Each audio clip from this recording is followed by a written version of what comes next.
এই যে তৃণমূলের নেতারা ভোটার লিস্ট করতে বাড়ি বাড়ি যাচ্ছেন স্কুটিনি করতে, সেই প্রত্যেকটা বাড়িতে রোজগার কত সেই পরিবারে, তাদের তো এরকম লাতখোর তো কারোর কিছু মুখ টুক পড়ে না। মুখ থাকলে তো মুখ পুড়বে। ব্রাত্য বসুর বিরুদ্ধে এফআইআর হয়েছে, তাই তোমাদের গায়ে জ্বালা লেগে গেছে। তাই সঞ্জয় বসুকে সরিয়ে এক বিশাল মাতব্বর লয়ারকে নিয়ে আসা হয়েছে বহরমপুর সেন্ট্রাল জেল। এই যে দূরে যদি পয়সা দেওয়া যায়, টাকা দেওয়া যায়, সুন্দরবন থেকে বাঘের দুধ নিয়ে এসে সকালবেলায় নাস্তাতে দেওয়া যেতে পারে। কোন দুনিয়ায় বাস করছি জানি না আমরা। পশ্চিমবঙ্গের আজকে তৃণমূলের অত্যাচার মধ্যযুগকেও হার মানাচ্ছে। ঘরের মেয়েদের আন্দোলন করার অপরাধে গ্রেপ্তার করে তাদেরকে নির্যাতন করছে, তাদের দেহে গরম মোম ঢেলে। মধ্যযুগকে হার মানিয়ে দিচ্ছে তৃণমূলের এই অত্যাচার। বাংলার দিদি আর কতদিন আপনার নেতৃত্বে বাংলায় এই মধ্যযুগীয় বর্বরতা চলবে আমরা জানতে চাই। বাংলার মানুষ মানবে না, মানবে না, মানবে না। এই যে নেত্রীর এই নজিরবিহীন সিদ্ধান্ত, তাহলে কি ওল্ড পিপলের যারা তাদের কি কোথাও মুখ পড়ার বিষয় হয়ে দাঁড়ায়? তাদের তো এরকম লাতখোর তো কারোর কিছু মুখ টুক পড়ে না। মুখ থাকলে তো মুখ পুড়বে। প্রথম কথা, মুখ যদি থাকে তবে তো মুখ পুড়বে। এই মুখে কত কথা বলে আপনারা শুনছেন। একটা মুখ হাজার রকমের কথা। কখনো দিদিকে খুশি করতে ব্যস্ত, কখনো খোকাবাবুকে খুশি করতে ব্যস্ত।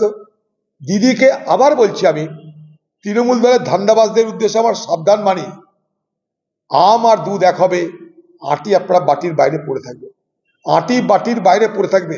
অতএব বুঝে শুনে চলুন। দেখুন, এগুলো একটা সম্প্রদায়কে কেন্দ্র করে সাম্প্রদায়িক উত্তেজনাকে ছড়িয়ে দেওয়ার একটা কৌশল।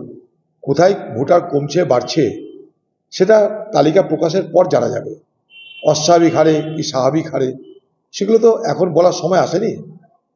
আর এর পিছনে কি কি কারণ, বিজেপির নেতারা তাদের বিশেষজ্ঞ নয়, জনসংখ্যা বিশেষজ্ঞ কেউ নয়। ফলে জনসংখ্যা কোথায় কিভাবে বাড়ছে না বাড়ছে তার পিছনে যে সমস্ত কারণ, যারা বিশেষজ্ঞ তাদের মুখ থেকে শোনাটাই ভালো। আগামী হয়তো করবে তাই। এটা কি তোমাদের পছন্দ হলে ভালো, তোমাদের পছন্দ হলে খারাপ? এটা তো ঠিক হতে পারে না। ব্রাত্য বসুর বিরুদ্ধে এফআইআর হয়েছে, তাই তোমাদের গায়ে জ্বালা লেগে গেছে। তাই সঞ্জয় বসুকে সরিয়ে এক বিশাল মাতব্বর লয়ারকে নিয়ে আসা হয়েছে, যাতে এই সব ঝগড়া করতে পারে, এই সব কেওয়াস করতে পারে। কোর্ট ভালো লাগতে পারে, খারাপ লাগতে পারে। কোর্টের সব বিচারকে আমাদের ভালো লাগে? খারাপ লাগে, অনেক কিছু খারাপ লাগে। মনের মতো না হলে ভালো লাগে না আমাদের। তাই বলে আমি বিচারপতির উদ্দেশ্যে কটাক্ষ করতে পারি না এইভাবে।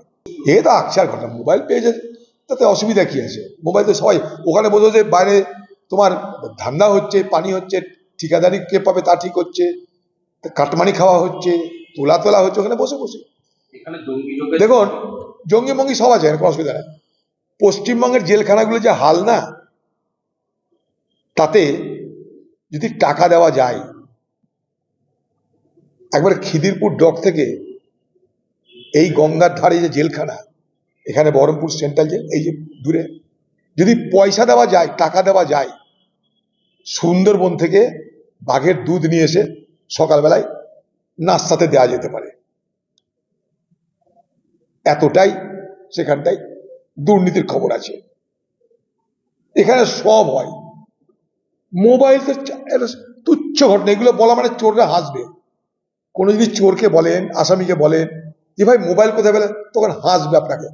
বলে আপনি কোথাকার কোন গ্রহতে গেলেন, আপনি কোথাকার বুদ্ধু, আপনি কোথাকার বোকা, কোন গ্রহতে গেলেন? এ কথার উত্তর দিতে হয়। আরে প্রশাসন দিয়ে যাবে মোবাইল, কিন্তু এই পশ্চিমবঙ্গের তৃণমূল সেটা করবে কিনা সেটা হচ্ছে কথা। এগুলো সব এখন একটা কি খেলা চলছে, vote vote vote vote vote. দেখুন, শিল্প নিয়ে আলোচনা বন্ধ হয়ে গেল, চাকরি নিয়ে আলোচনা বন্ধ হয়ে গেল, শিক্ষা নিয়ে আলোচনা বন্ধ হয়ে গেল, স্বাস্থ্য নিয়ে আলোচনা বন্ধ হয়ে গেল, আইন শৃঙ্খলা নিয়ে আলোচনা বন্ধ হয়ে গেল, পশ্চিমবঙ্গ পিছিয়ে কেন তা নিয়ে আলোচনা বন্ধ হয়ে গেল, কৃষকের ফসলের ন্যায্য দাম নেই কেন তা নিয়ে আলোচনা নেই, কোনো আলোচনা নেই। এখন এই ভোট, ভুতুরে, জীবন্ত না মৃত, চলমান থামমান এই চলবে এখন। মানুষের দৃষ্টিকে ঘুরিয়ে দাও, মানুষের নজরকে ঘুরিয়ে দাও। Voter list, voter list, voter list, চুরি চুরি চুরি, ভোট চুরি, ভোটার লিস্টের জাল চুরি, এই আলোচনাতে বাংলার মানুষ এখন সব মত্ত থাকো। আমাদের চাকরি নিয়ে কোনো আলোচনা করতে দরকার নেই। এই যে ভোটার লিস্টের জন্য যাচ্ছেন, সেই বাড়িতে কটা করে বেকার আছে একবার লিস্টটা করবেন, কাজের কাজ হবে।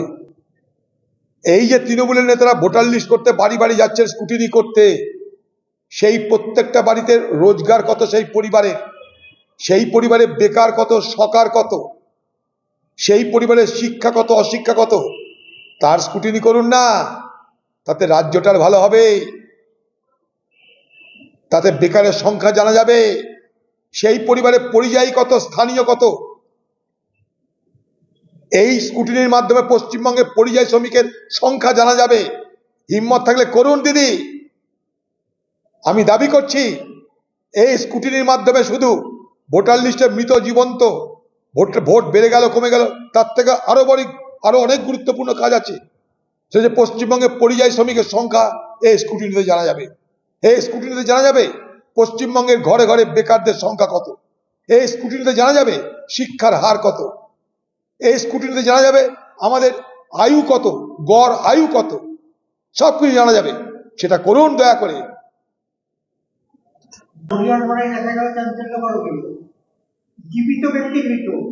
আরে আমি তো আগেই বলছি, তৃণমূল দলে এসব সব বড় বড় এক্সপার্ট আছে, কোনো চিন্তা নাই।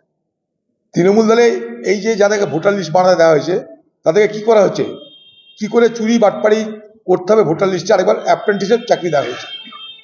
শিক্ষানবিশ তারা ভালো করে দেখে নাও, গাইডলাইন দিয়ে দেওয়া হয়েছে এইভাবে চলবে। অ্যাপ্রেন্টিস যারা শিক্ষানবিশ তারা সেগুলো করতে যাচ্ছে। এটা একটা না, লাখে লাখে আছে, হাজারে হাজারে আছে। জাল ভোটার, ভুয়ো ভোটার ছড়াছড়ি আছে বাংলায়। আর সমস্ত ভোটার লিস্ট তৈরি করে কারা, আমি এই আগেও বলছি আজও বলছি, সমস্ত ভোটার লিস্টের মূল দায়িত্ব হচ্ছে বিএলও, বুথ লেভেল অফিসার। তারা কারা?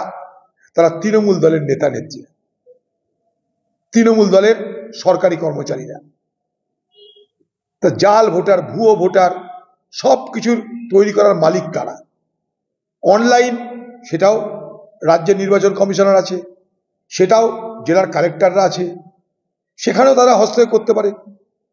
সবকিছু তারা হস্তক্ষেপ করতে পারে, কারণ রাজ্যের নির্বাচন কমিশনের হাত থেকে কেন্দ্রের নির্বাচন কমিশনার, রাজ্যের নির্বাচন কমিশন থেকে কেন্দ্রের নির্বাচন কমিশন তখনই দায়িত্ব হস্তান্তর করে যখন নির্বাচন ঘোষণা হয়। মনে রাখবেন এটা। পঞ্চায়েত নির্বাচন লুট হয়, মিউনিসিপ্যালিটি নির্বাচন লুট হয়, কারণ রাজ্য নির্বাচন কমিশন লুট করার সুযোগ করে দেয়, লুট করার ঢালাও পারমিশন দেয়। অতএব ভোট, ভোটার লিস্ট, ভোট লুট সমস্ত কিছু রাজ্যের তৈরি করা নির্বাচন কমিশনের অধীনে। সেখানে কেন্দ্রের হস্তক্ষেপ যখন হয় তখন আমরা কিছুটা শ্বাস নিতে পারি, কিন্তু সেই কেন্দ্রীয় নির্বাচন কমিশনও ক্রমশ আমরা দেখতে পাচ্ছি পক্ষপাতিত্ব করছে। ফলে কংগ্রেসের পক্ষ থেকে সেই নির্বাচন কমিশনের বিরুদ্ধে জোরালো অভিযোগ দায়ের হচ্ছে এবং হতে থাকবে।